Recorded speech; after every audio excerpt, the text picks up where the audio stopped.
Nah, sehubungan dengan Nasaruddin Umar, kita memang agak kecewa dengan sikap beliau yang dikenal suka menampilkan hal-hal yang melukai kita ya. Dengan dia mencium jidat daripada Paus Fransiskus ya. Dan ini menjadi catatan khusus ya.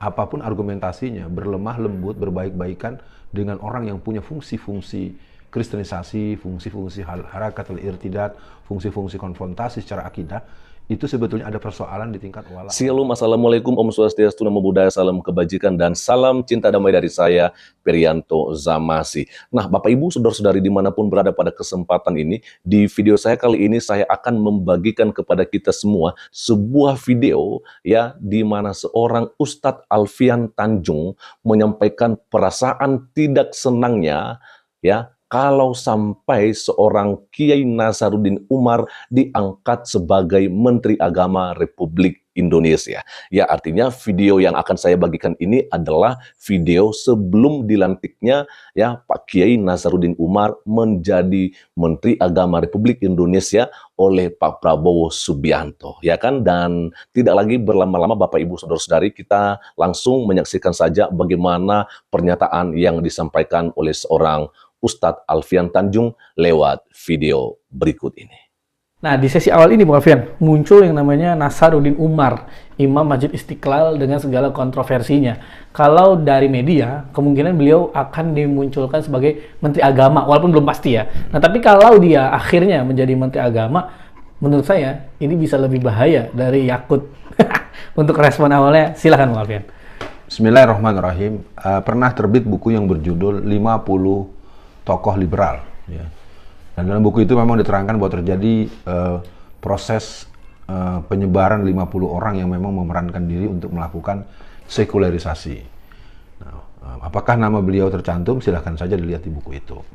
Nah, yang penting mungkin pada pertemuan kali ini, pada perbincangan kita tentang kabinet yang akan membersamai Bapak Prabowo minus Gibran ya, tentu saya harus mengatakan ini secara terang-terangan karena kita betul-betul terhina, betul-betul malu, betul-betul tidak punya izzah, tidak punya marwah, tidak punya harga diri di hadapan belantika internasional.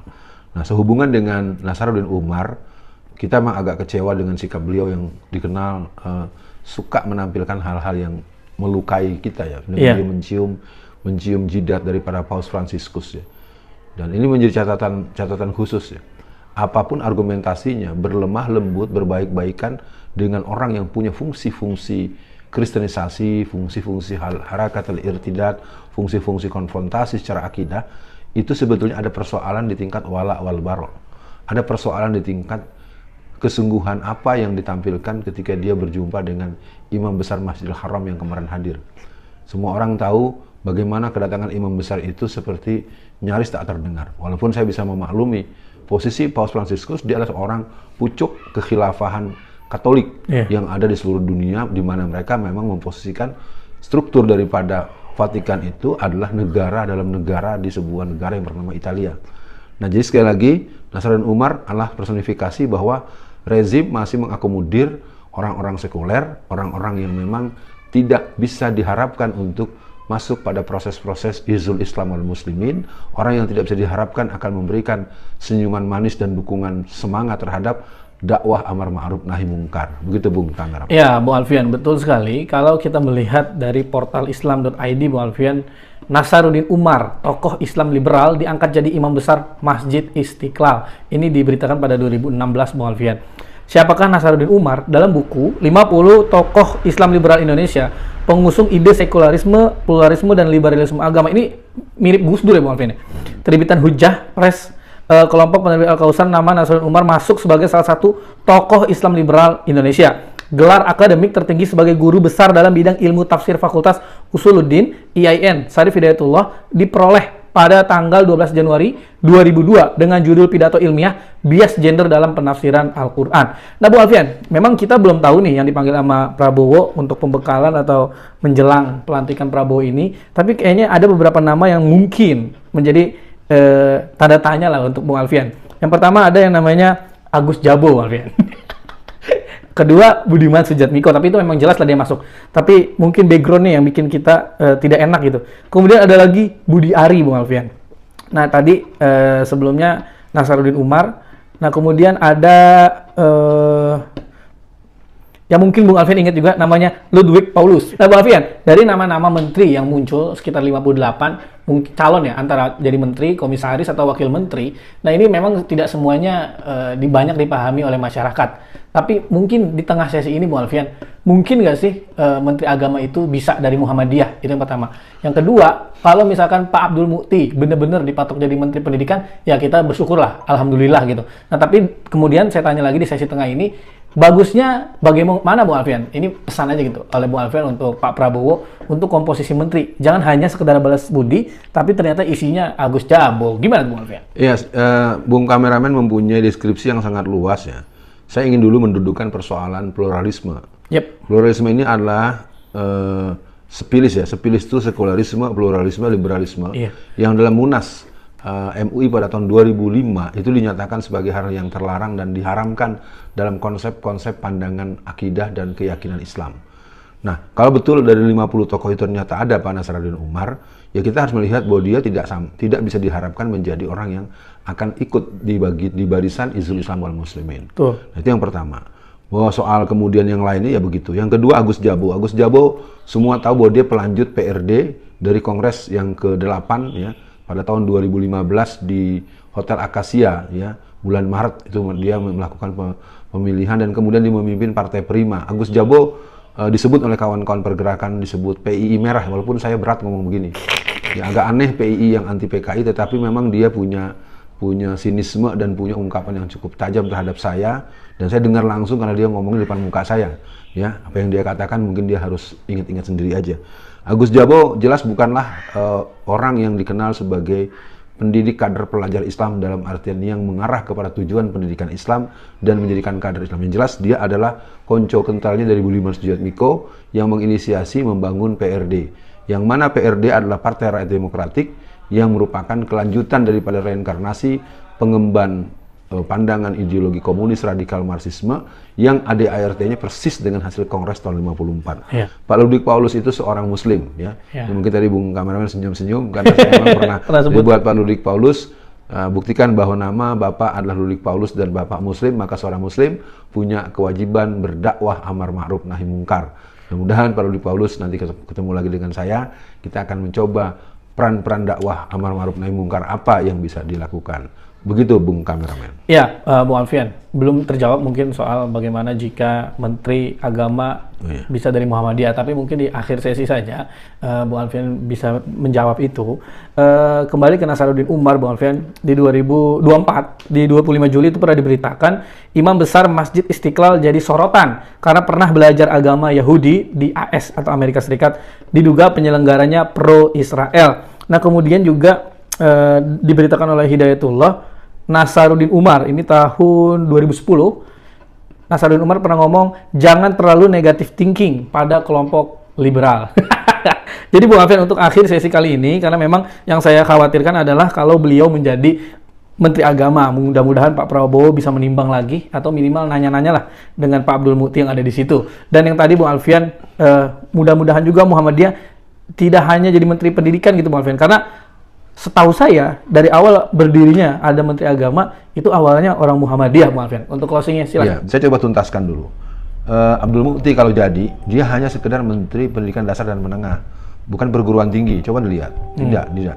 Artinya tetap akan memberikan satu kelanjutan pengelolaan negara yang tidak akan pernah mengarah kepada tatbikus syariah. Jadi, kalau jadi cuma jadi Menteri Pendidikan Dasar dan Menengah, nggak ngurusin perguruan tinggi.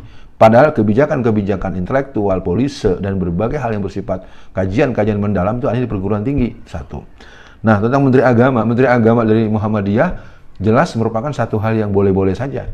Tapi mungkin itulah dia, nanti NU terus terang akan meradang. Dan ini juga sebab yang berhasil diprovokasi oleh PKI tahun 1952. Sehingga tahun 1952, NU keluar dari Masyumi karena PKI terus-menerus memepet tokoh-tokoh NU sampai ke Mekah, sampai umroh, sampai haji, sampai akhirnya mereka menyatakan keluar sehingga pemilu 55, kalaulah boleh mengatakan andai NU tidak keluar, maka negara kita akan mudah sekali untuk diwujudkan sesuai dengan kepentingan politik dan aspirasi Islam.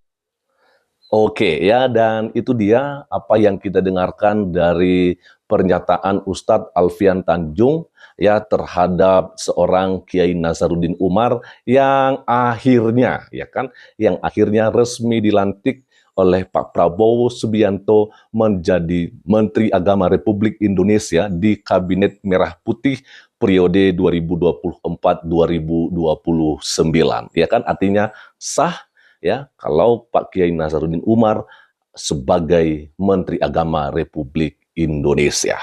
Dan apa yang disampaikan oleh seorang Ustadz Alfian Tanjung ya, bahwa dia sepertinya tidak senang atau mungkin boleh saya bilang dia mempunyai perasaan benci ya terhadap seorang Kiai Nasaruddin Umar, dan ini memang tidak lagi asing bagi kita ya kan, karena memang beberapa waktu yang lalu juga ada beberapa hal yang viral di berbagai media sosial, termasuk ketika seorang Ustadz Alfian Tanjung ini ya ketika menyampaikan sebuah pernyataan ketika kedatangan Paus Fransiskus di Indonesia. Ya kan, banyak bahkan hampir semua kalangan masyarakat termasuk juga pemerintah menyambut baik kedatangan Paus Fransiskus di Indonesia. Tetapi seorang Ustadz Alfian Tanjung, alih-alih dia mau menerima kedatangan atau menyambut kedatangan Paus Fransiskus pada saat itu, dia malah menyampaikan kalau boleh Paus Fransiskus dideportasi saja. Wow, ini gawat ya. Itu salah satu berita viral pada waktu yang lalu. Lalu kemudian ketika seorang Kiai Nasaruddin Umar mencium jidatnya Paus Fransiskus ketika ketemu langsung, nah ini juga membuat seorang Ustadz Alfian Tanjung menyampaikan bahwa ini adalah sebuah toleransi kebablasan gitu loh.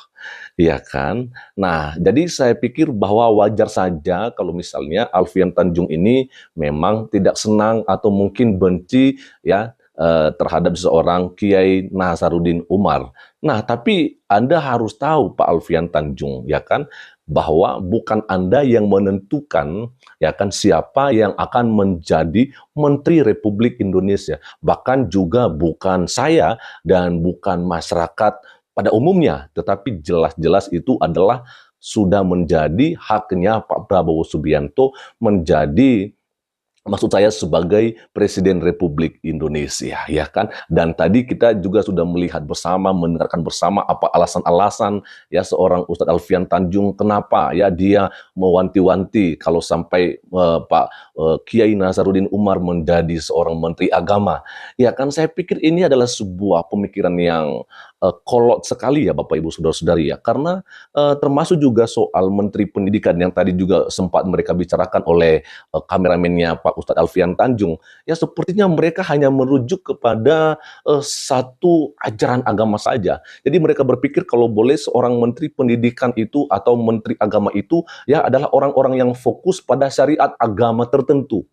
Nah ini yang jadi permasalahan, padahal Indonesia bukan hanya satu agama gitu loh.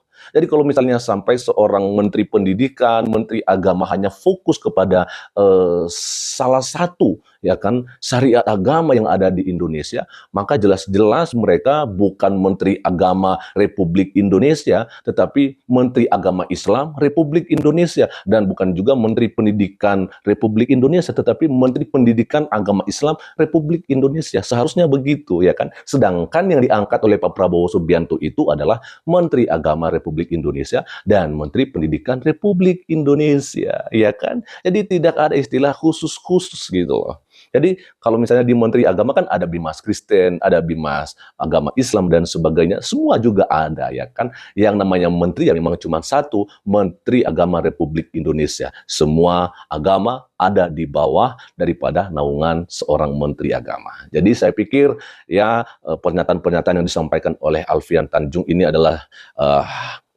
sebuah ya akibat daripada hatinya yang tidak beres seperti begitu. Dia berpikir bahwa di Indonesia hanya ada satu agama, yaitu agama Islam saja. Saya pikir Anda harus melek matanya ya agar Anda boleh mengetahui bahwa di Indonesia ada 6 agama yang sudah diakui. Islam, Kristen, Katolik, Hindu, Buddha, dan Konghucu. Ya, Jadi saya pikir itu aja teman-teman yang boleh saya bagikan kepada kita semua pada kesempatan ini. Bagaimana sebuah pernyataan-pernyataan yang disampaikan oleh Ustadz Alfian Tanjung, ya, yang dimana dia tidak senang dengan Pak Kiai Nasaruddin Umar, ya, yang akhirnya menjadi Menteri Agama Republik Indonesia. Kiranya Tuhan Yesus Kristus memberkati kita semua. Shalom. Assalamualaikum. Om Swastiastu, Namo Buddhaya. Salam kebajikan dan salam cinta damai dari saya, Perianto Zamasi.